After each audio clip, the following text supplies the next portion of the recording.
지난 주일 우리 오후에 10명의 성도님들이 침례를 받았습니다. 아마 많은 분들이 그런 마음을 느끼셨을 것 같아요.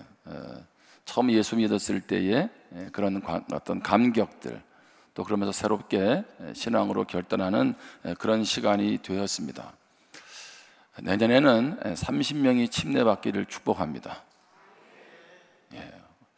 교회의 존재 목적은 무엇입니까? 영혼 구원이잖아요. 단순한 수를 뿌리기 위한 것이 아니라 우리 교회가 영혼 살리는 일에 힘쓰지 않는다면 그날 하나님이 우리에게 의도하신 일을 이루어가지 못한다는 그런 의미도 됩니다. 여러분, 8월 5일이 무슨 날인지 아십니까? 애굽 심판 46장 퀴티가 들어간 날입니다. 제가 왜 이 얘기를 하냐 하면, 어떤 분이 큐티 하면서 작년 이맘때도 이 더울 때 예레미야 큐티를 해서 심판 얘기해서 힘들었는데 또 이번에도 심판 큐티를 2달 하게 됐다고. 제가 확인해 봤어요.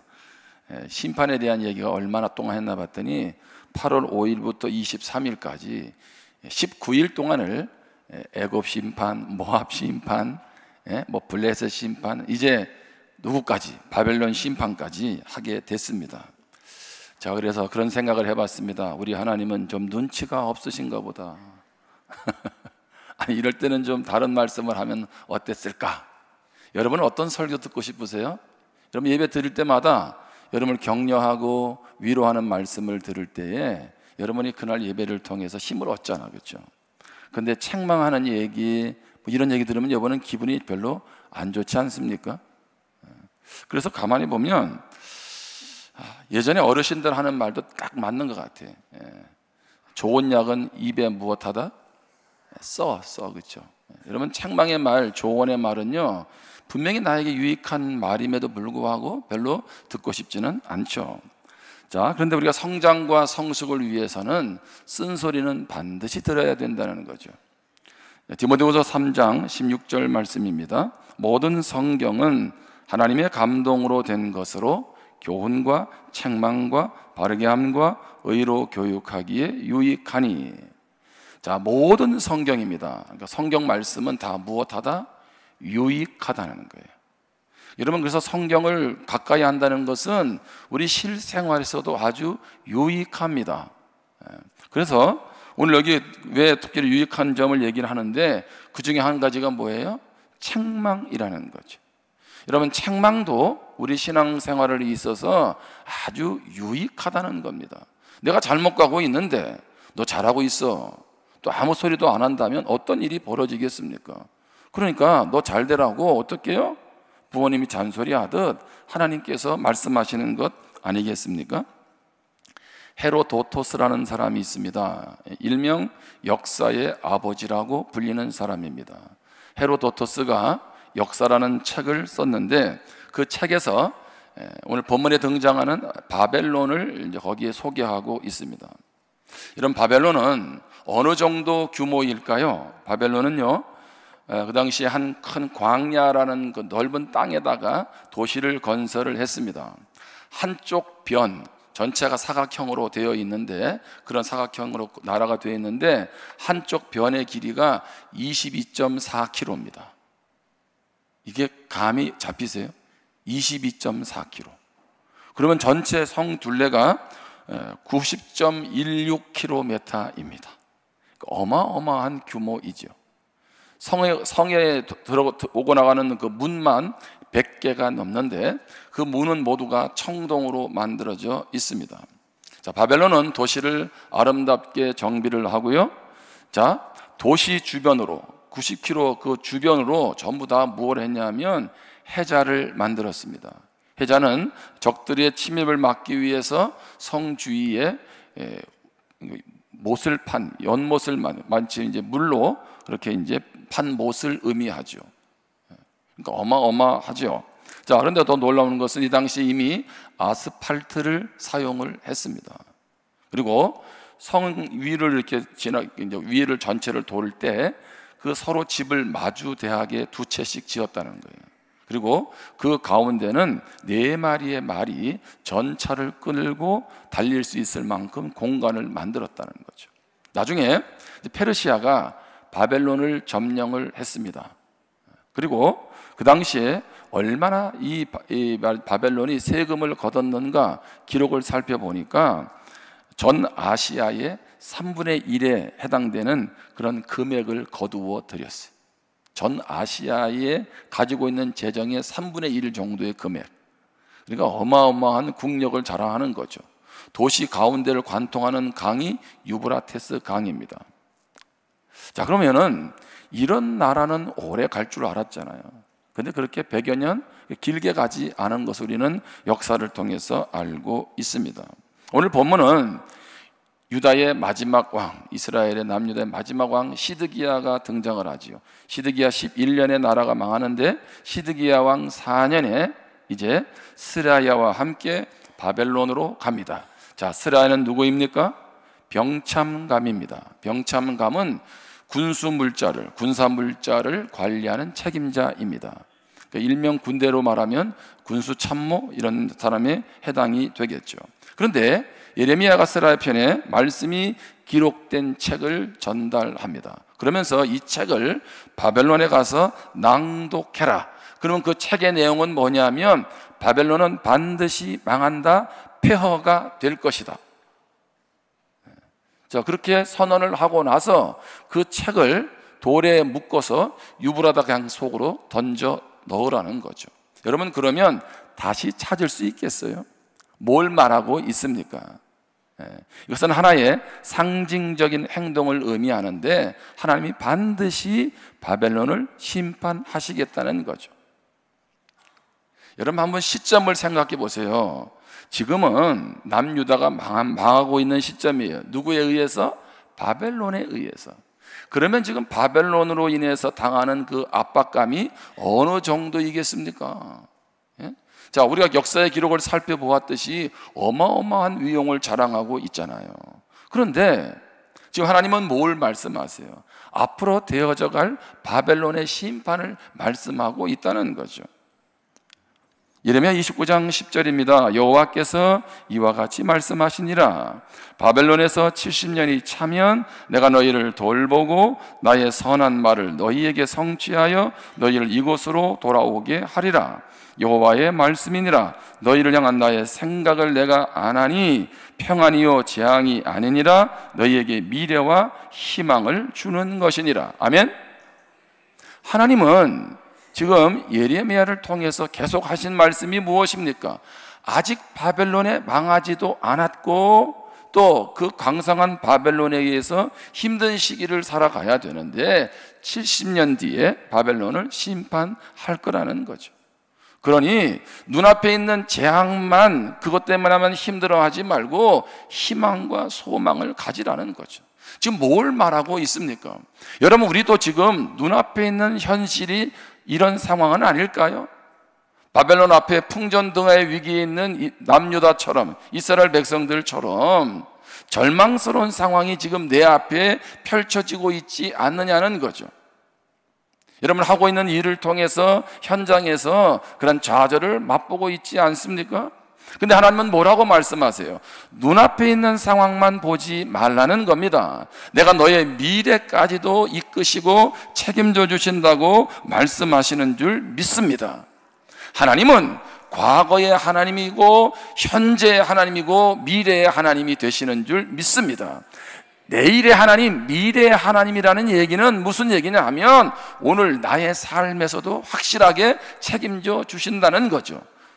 역사의 주관자라는 것은 모든 역사만 주관하는 것이 아니라 우리 인생도 하나님이 주관해 가십니다. 그러니 오늘 이 말씀을 통해서 지금 이스라엘 백성들은 어떤 마음을 얻었을까요? 큰 위로를 얻지 않았겠습니까? 절망스러운 상황 가운데서 하나님은 우리에게 뭘 말씀하고 있는 거예요? 절대 포기하지 말라는 거예요. 절대 포기하지 말아라. 지난 7월 달에 이런 조사가 통계가 나왔어요. 아마 여러분도 아마 접했을 것 같은데 직장을 구하지 않고 있는 청년들, 그냥 쉬었다 하는 청년들이요 19세에서 29세까지 44만 3천 명이었습니다. 그러니까 44만 3천 명이 일을 하지 않고 그냥 놀았다는 거예요. 그러면 이 인원은 몇 명이냐면 청년 20명 중에 1명입니다. 대단한 숫자입니다. 그런데 이 청년의 숫자를 좀 더 확장을 하면 30대로 확장을 할 때 그냥 쉬었다는 청년이 73만 명입니다. 지금 다음 세대가 없다라고 하고, 예? 그런 시대에 지금 일을 해야 될 청년이 73명이 그냥 쉬었다는 거예요. 자, 그래서 아무 일도 하지 않은 청년들에게 일하기를 원했냐라고 물었더니 75.6%가 아니요 라고 답변을 했어요. 아니, 일을 하고 싶냐 했더니 일하고 싶지 않대요. 거의 8명이. 자, 그래서 물어봤어요. 왜 너는 그러면 일자리를 안 찾았는데? 라고 물으니까 원하는 일자리가 없을 것 같아서. 다시 얘기해 볼까요? 원하는 일자리가 없는 게 아니고 원하는 일자리가 없을 것 같아서 뭐 했다고요? 일도 찾지 않았다는 거예요. 그러니까 자기 눈높이에 맞는 일이 없다는 거죠. 충분히 이해합니다. 내 눈앞에, 내 눈높이에 맞는 일이 없다는 거. 내가 그동안 어떻게 공부했고 어떻게 준비했는데 당연히 양에 차지 않을 수 있어요. 그러면 언제까지 쉬어야 됩니까? 언제까지? 아니, 그러면 조금 눈높이를 낮추면 안 될까요? 저는 청년들을 지금 여러분 이 자리에 있는 청년들에게 막 책망을 하려고 하는 게 아니에요. 아니, 우리 교회 실제 그런 청년이 있었어요. 대학을 나왔는데 자기 전공대로 길이 잘 안 열렸어요. 그런데 마침 일자리가 하나 생긴 거야. 어떻게 할까 그랬더니 아버지가 무조건 가라 그랬어요. 근데 그게요 벌써 3년이 넘었어요. 열심히 일을 하고 있더라고. 인정도 받고 있고. 물론 내 입맛에 맞는 일자리도 있어야 되지만 안 되면 어떻게 해요? 좀 눈을 낮추고 또 현실에서 최선을 다하는 거죠. 제 마음에 드는 생각은 힘들다고 하면서 내 마음에 들지 않는다고 하면서 너무 도전을 포기하고 있는 것은 아닌가, 그런 생각이 든다는 것입니다. 힘들기 때문에 여러분, 그러면 힘들지 않은 일이 어디에 있습니까? 세상 사는 게 원래 힘들지 않나요? 올해가 얼마나 덥습니까? 제 생각은요, 내년은 더 더울 것 같아요.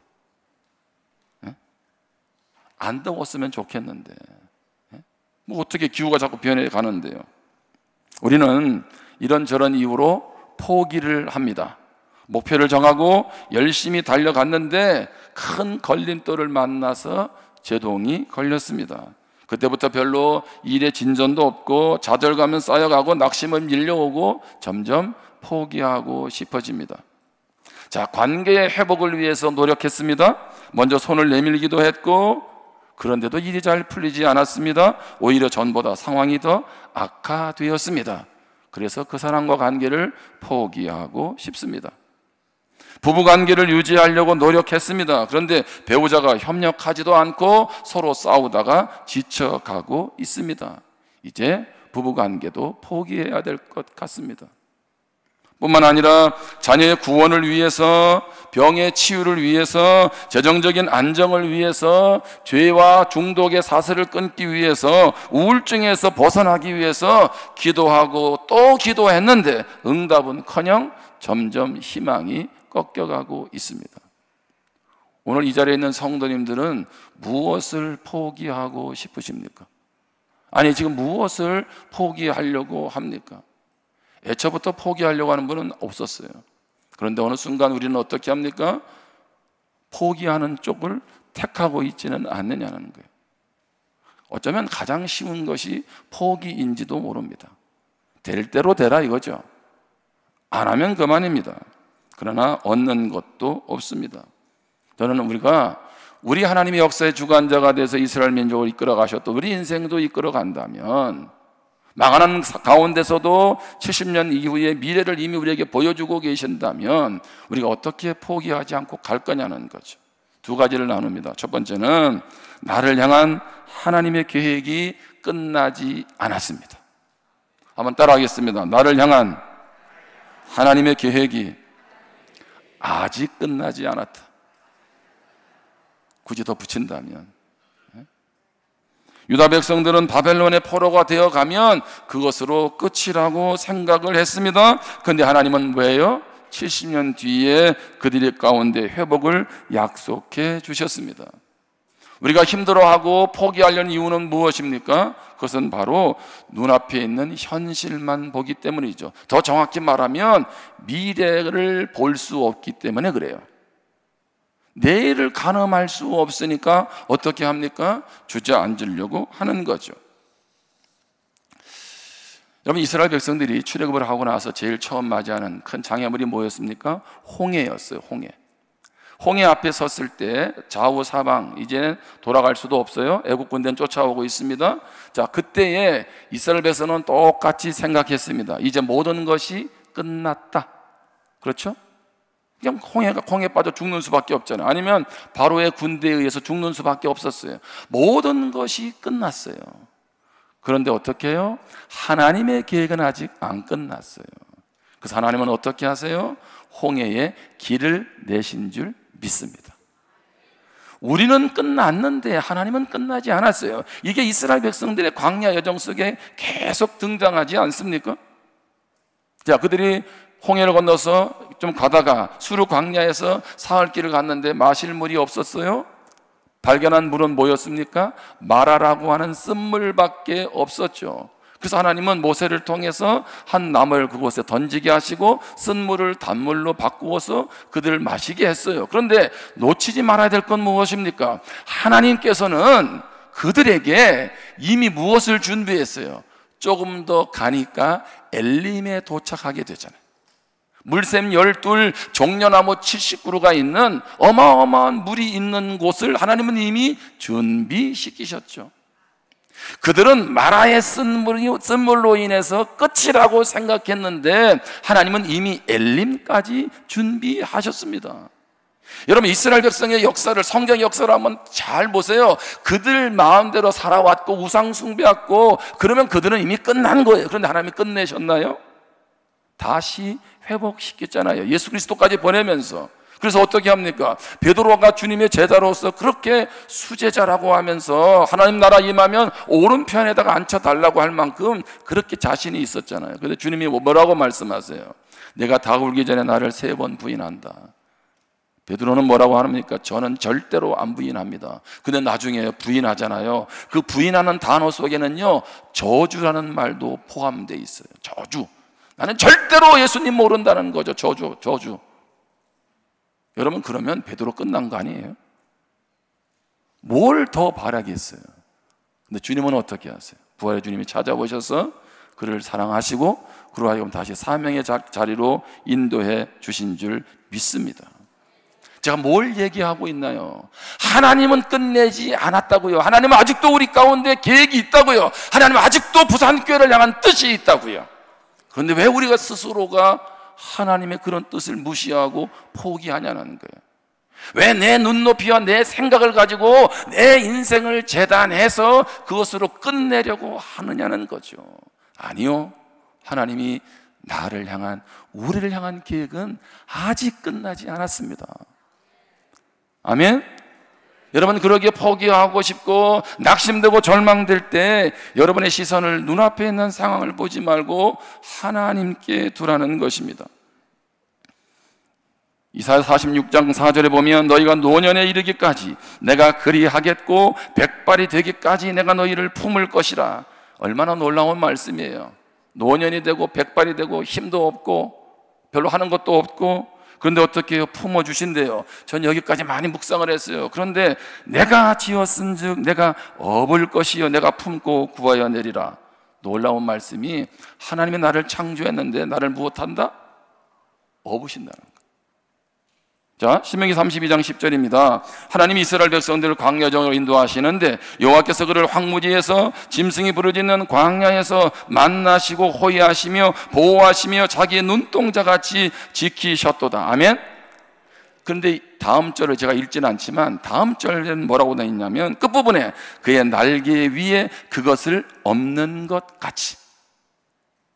이 엎는다는 단어가 저에게 확 들어왔어요. 여러분, 아이들을 키우다 보면 막 이제 엄마가 잘 이렇게 막 이제 젖도 먹이고 다독여 가지고 딱 눕혔어, 그렇죠? 근데 애가 귀신같이 알아. 엄마 손이 떠나는 순간 어떻게 해요? 잘 자면 좋겠는데 내가 볼 때 엄마 손보다 침대가 편할 것 같은데 왜 그렇게 우는지, 하필이면 또 늦은 밤에 왜 그렇게 우는지.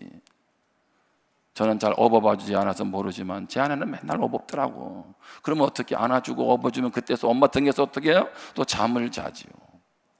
하나님 우리를 업어준다는 건 뭐예요? 내가 너를 사랑한다는 거죠. 아멘? 그게 하나님의 사랑이잖아요.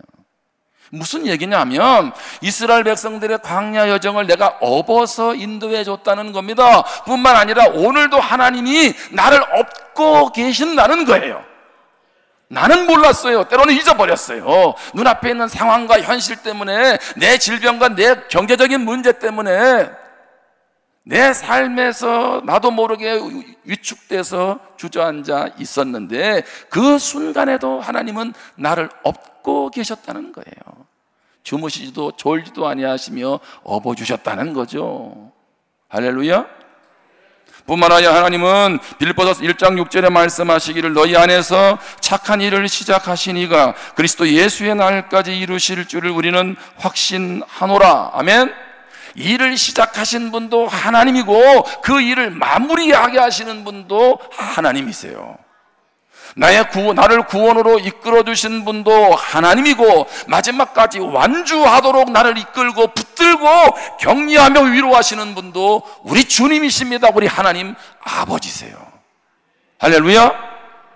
우리가 정말 믿음이 있다면 우리는 주저앉을 수가 없는 거예요. 주저앉을 수 있는 상황, 포기할 수 있는 상황에서도 우리는 다시 일어날 수 있는 겁니다. 그래서 히브리서 12장 2절에 보면 믿음의 주여 또 온전하게 하시는 이 예수를 바라보자. 아멘.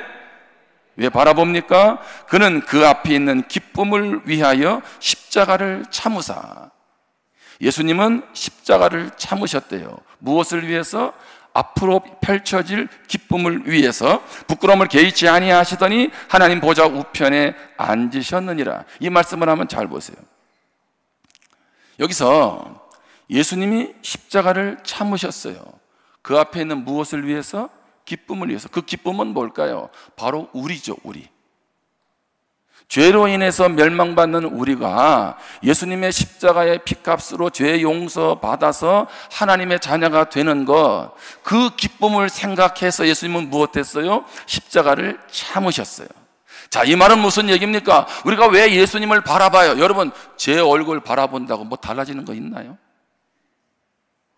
얼굴을 바라보는 그런 의미가 아니잖아요. 하나님 바라본다는 얘기, 예수님을 바라본다는 얘기는 예수님이 나를 사랑해서 그 모진 십자가의 고통도 당하시면서 내가 예수님의 기쁨이 되었는데 왜 나는 내 인생을 이렇게 비관하고 좀 제대로 풀려지지 않는다고 좌절하고 마치 아무것도 이제 할 수 없는 것처럼 주저앉아 있느냐는 거죠.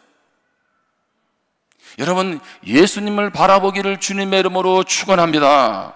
근데 그 바라본다는 것은 내가 기쁨이 되게 하기 위해서, 우리를 통한 기쁨을 얻기 위해서 십자가를 참으신, 그 모든 대가를 지불하신 그 사랑, 그 은혜, 그 축복, 그것을 우리가 바라보자는 거죠.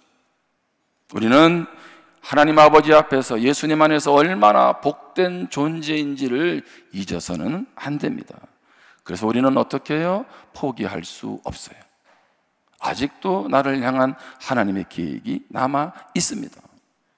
또 한 가지 우리가 포기하지 않는다는 것은 어떤 의미냐면 한 걸음을 내디뎌야 합니다. 내디뎌야 합니다. 자, 어떤 일을 중도에 그만두려는 이유는 뭡니까? 앞부분에서 얘기했죠. 앞이 보이지 않아요. 미래가 보이지 않아서입니다. 뿐만 아니라 힘들기 때문에 그렇습니다. 여러분, 그런데 개인적으로 성장하는 것이나 관계를 좋게 만드는 것이나 세상에 더 큰 영향을 미치기 위한 길은 다 힘듭니다.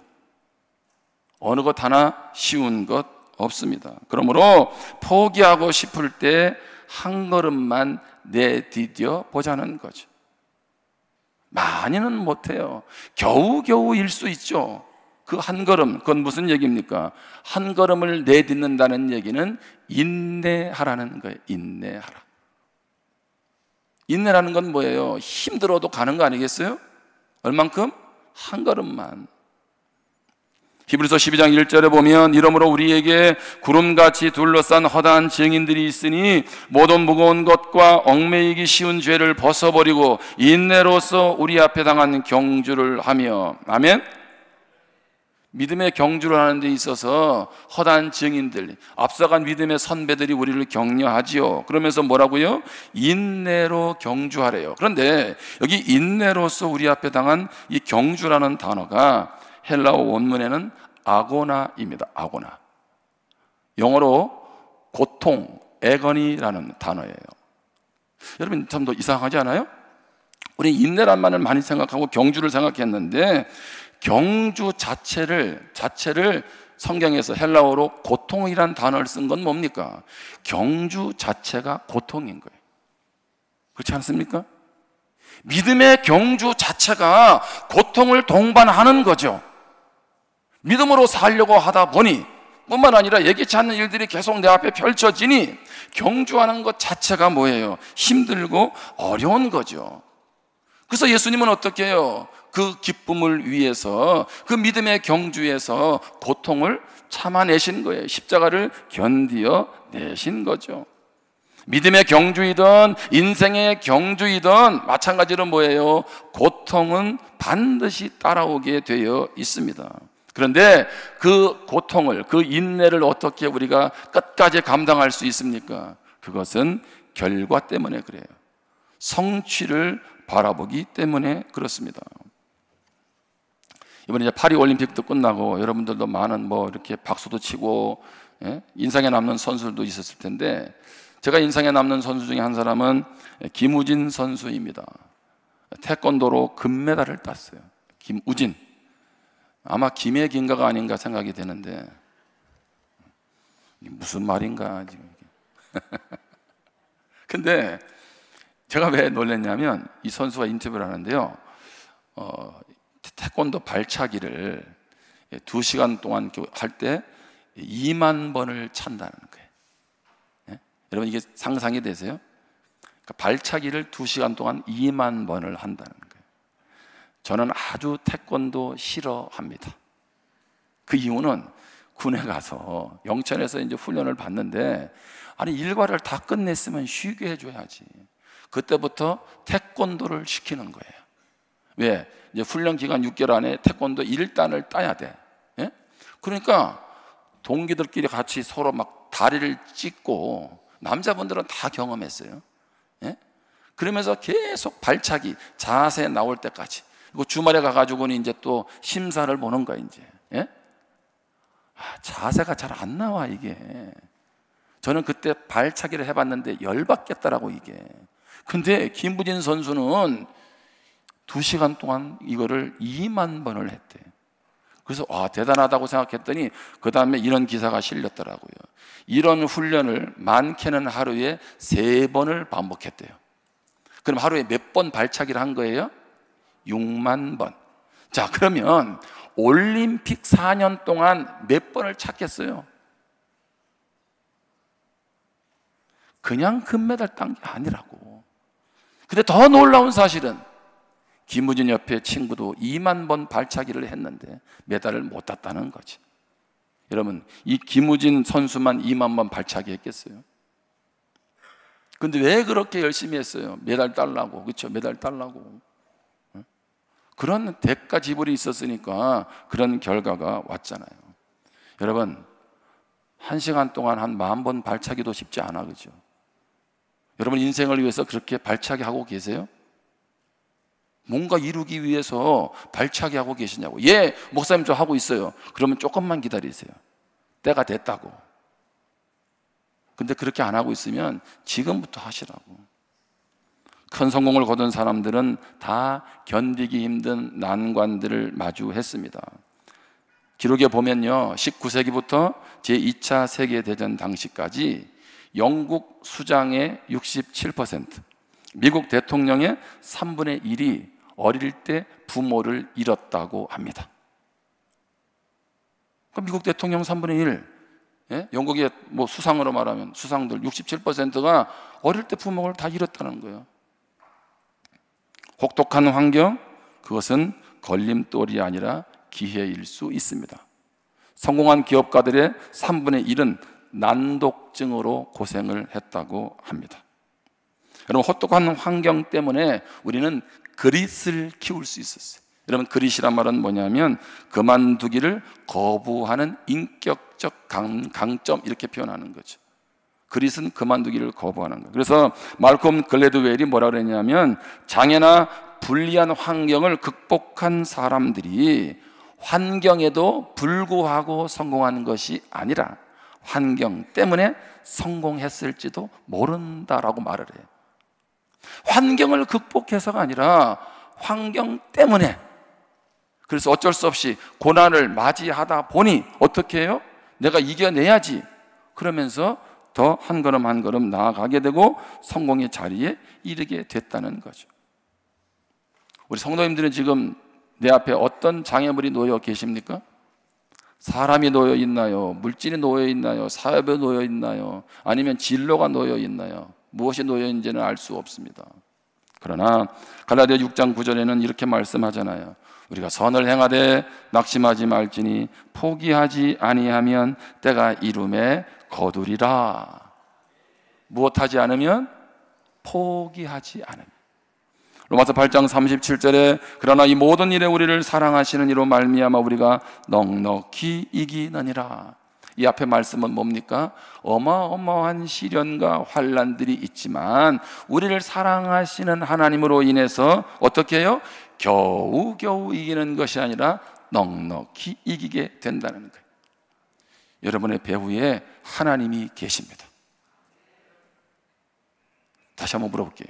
여러분 배후에 하나님이 계십니다. 이렇게 얘기하는 것보다 여러분 뒤에 100억을 드리겠습니다, 이러면 이게 아멘이 클 건데, 예? 아니 하나님이 100억보다도 못하냔 말이고. 예? 오늘 우리 삶에서 어떤 삶의 자리에서든지 이 하나님께 붙들리기를 주님의 이름으로 축복합니다. 하나님, 이스라엘 백성들 포기하지 않았어요. 포로되어 가는 그들을, 앞이 보이지 않는 그들을 하나님이 붙들고 계셨어요. 나를 향한 하나님의 계획 남아 있습니다. 힘들어도 한 걸음만 내디디며 인내하시기를 주님의 이름으로 축원합니다. 기도하겠습니다. 우리 주신 말씀을 우리 마음 가운데 한번 다짐하면서 기도하면 좋겠습니다. 아마 남모르는 소갈이를 하는 분들이 계실 거예요. 여전히 힘쓰고 애쓰고 있는데 뜻대로 되어지지 않는 그런 일들이 우리에게 있을 수 있습니다. 눈앞을 모든 상황들은 절망, 실망, 좌절일 수 있습니다. 그런데 우리 하나님이 우리를 업고 계세요. 우리를 향한 계획 아직 끝나지 않았습니다. 오늘 하나님, 내가 하나님께 붙들려서 나아가기를 원합니다. 우리 이런 마음으로 같이 기도하겠습니다.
하나님 아버지, 우리 인생을 향한 하나님의 계획은 아직 끝나지 않았음을 기억하게 도와 주옵소서.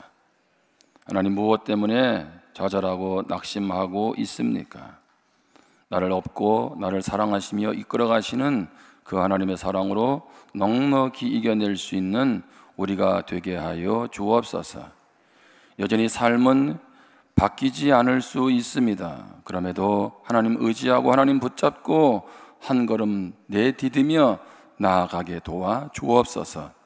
그 인내 끝에 반드시 하나님이 열매 맺게 하실 것을 믿습니다. 예수님의 이름으로 축복하며 기도합니다. 아멘. 할렐루야. 자고 있는 분하고 인사하겠습니다. 하나님이 집사님을 포기하지 않으셨습니다.